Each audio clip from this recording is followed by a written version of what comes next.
There is a theory, often referred to as the gunfighter's dilemma, that suggests the second man to draw in a gunfight will always be faster. The first man to move has to make a conscious decision to draw his gun. This decision takes one path through the body's nervous system. The man who draws second simply reacts, and the reaction nerve impulse takes a more direct route from the brain to the gun hand. In simulated lab testing, the second gunfighter to draw was, on average, 21 milliseconds faster. At 100 miles an hour, 21 milliseconds is 30 feet. That's the difference between the perfect turn and the wall. For Charles Espenlaub, a fast reaction saved his life. December 2009. A 25-hour endurance race at Thunderhill Raceway. I was driving the dusk stint there, started getting some fumes in the car. Fumes got real bad, instant fireball. Not bad. To be honest, I've had quite a few fires in race cars over the years. Usually it's a blown engine. If I'm in a fire, the first thing I'm going to do, pull the fire system. Pulled it, extinguished the flame. I called back on the radio and said, hey, I got to get out of the thing. I'm going for the corner station. What Espenlaub didn't know was that a ruptured fuel line was leaking gas in the compartment behind him. As I hit the brakes, the fuel rushed into the car and ignited. It was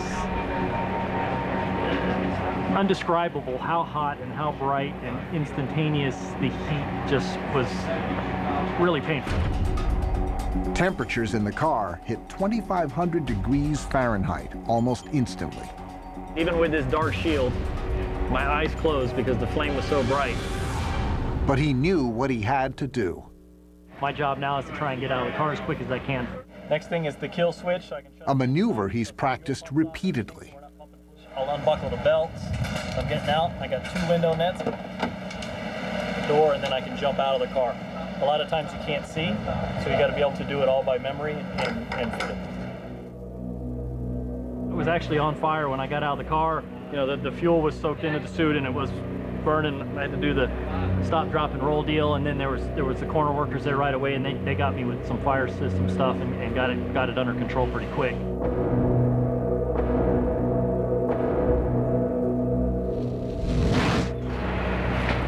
Lifesaver.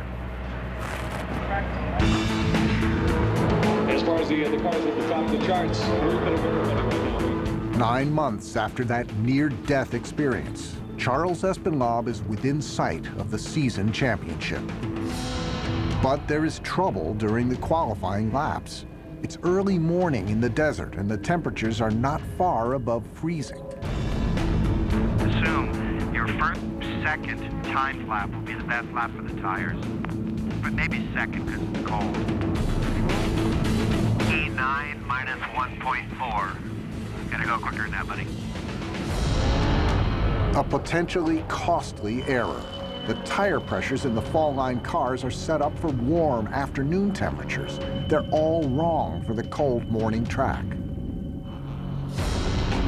Understeer. Sure. Charlie, you're not going to make it around before the checkered flag. Go ahead and It's sunny outside, but it's freezing, you know. Especially this morning, it was 40 degrees, so the track temperature was cold. The tires aren't going to stick as much as they should.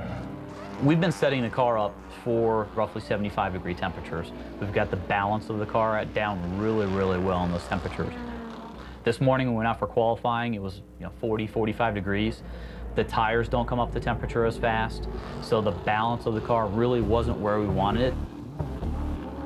For the past 2 days of practice, they've had the fastest cars on the track. But this morning, when it counts, they're running 2 seconds off the pace. They're gonna have a fight on their hands. It's the season finale of the Continental Tire Sports Car Challenge Series, the Salt Lake City 200 at Miller Motorsports Park. If the 48 fall line BMW finishes in 5th place or better in today's race, they'll win the championship for the entire season. You ready? But a poor qualifying time this morning means it will be an uphill battle. Team mechanics have set up their tires for warm temperatures. Luckily, the forecast looks good for race time. As the day goes on, the track's going to heat up, and I think our cars are going to come back to us.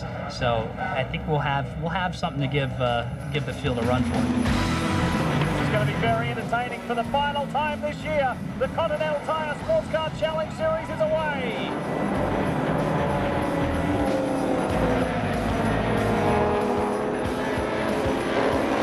70 minutes into the race, and the 48 car is right where it needs to be, 4th place. Putman hangs on for 4th. He's doing a tremendous job here, doing exactly what this car needs to do. Top 5 clinches, so they're in great shape. The 48 car pits. The 45 car is right behind it. Both cars will get new tires, new drivers, and a full tank of gas. Charles Putman is out, and Charles Espenlaub is in. It is a fast pit stop, but when Espenlaub pulls back out of pit lane, his car has dropped to 12th place. Over the next 30 minutes, the 48 BMW works back into 7th place. Charles Espenlaub is in 11th in the 48. That's, he's got another position, so he moves up to 10th. Charles Espenlaub is in 8th. Espenlaub has climbed a position. He's up to 7th. But he can't get past the number 6 Camaro. The Camaro is running him off the track and won't let him pass everywhere he's blocking. 25 laps to go. But then, in a hard fight for 6th, the M3's right front wheel drops off the track into the dirt. He reports reduced grip on the right front of the car. The tire may be punctured. The crew goes on high alert. Oh, right front! Who? 48! Right front. Right front! Did he get hit? Charles, if you say you have a flat tire, we're ready for you, but copy.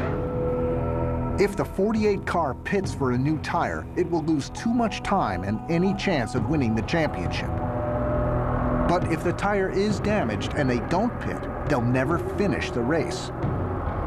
In 60 seconds, the car will be at the entrance to pit lane. They have to make a decision fast.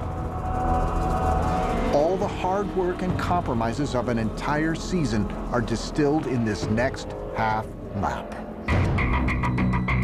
But then, just before the pits, their fortunes change. He got pushed off. He thought he has a flat, but now he's not sure. So Might have just been picked up. Okay, he's not sure. He's not sure if he's got a flat.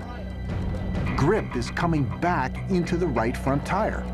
Espenlaub decides to stay out, but asks for a visual inspection from the crew. Run when I come by.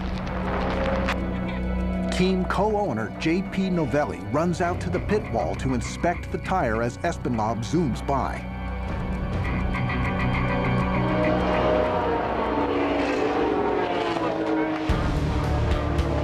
The tire's not flat, and within a lap, Espenlaub reports that it's feeling normal again. The cause of the temporary reduced traction? The car and driver are so finely tuned that a light coating of dust from the track's edge was enough to make a noticeable slip. Tires back on track, so unfortunately we had 24 laps left, so we need some magic. Because the guy leading is the guy fighting for the GS Championship. Yeah, if Joey Hand finishes here, Charles Espenlaub has to finish in the top 5. Ready to go now. Final corner. Clean, clear, straight away ahead. Less than 20 minutes to go in the race and the season. Charles Espenlaub in the 48 four-line BMW is up to 6th. This has championship implications. In the pits, there's nothing left to do but watch and wait. With only 4 laps to go, Espenlaub makes his move. Diving under the number 6 car, he squeezes into 5th place. The fastest guy. Charles Espenlaub is now in the top 5. Looking good for a championship for four-line. And how about the four-line boys? The 3 cars come across the line. Line astern, Mark Bowden and J.P. Novelli, co-owners of the team, and all the staff celebrate. The Charlies have done it in superb style. Charles Putman and Charles Espenlaub win the championship for Fall Line. But all 3 cars have placed well this year. Mark Bowden's 46 car ends the season in 7th. Andrew Hendricks and co-driver Terry Borcheller finished 4th overall for 2010. I couldn't ask for a better year or a better co-driver. He's exceeded all expectations. I mean, really done an amazing job from the beginning of the season. In terms of my rookie season and being successful, I'd have to say that I attribute to obviously working with Terry. I didn't predict myself being to where we were. This was supposed to be kind of an entry level for me. And now, you know, looking back, it's been a Cinderella season. Becoming a championship team didn't happen overnight. Fall Line had to do 1,000 little things right all season long to get where they are. And by tomorrow, it will all be history. Being the fastest means being the most prepared, and there's already work to do for next year. At the end of this race, being the end of the season, we'll be packing things up, taking everything home, and Monday morning start preparing for the 2011 season. But for now, the Fall Line team is going to enjoy their victory. Oh man, it hadn't even sunk in yet. Probably the tears will come later, but it's great right now. Everybody at Fall Line did a great job, and you know, as you can see, the science of speed, it pays off.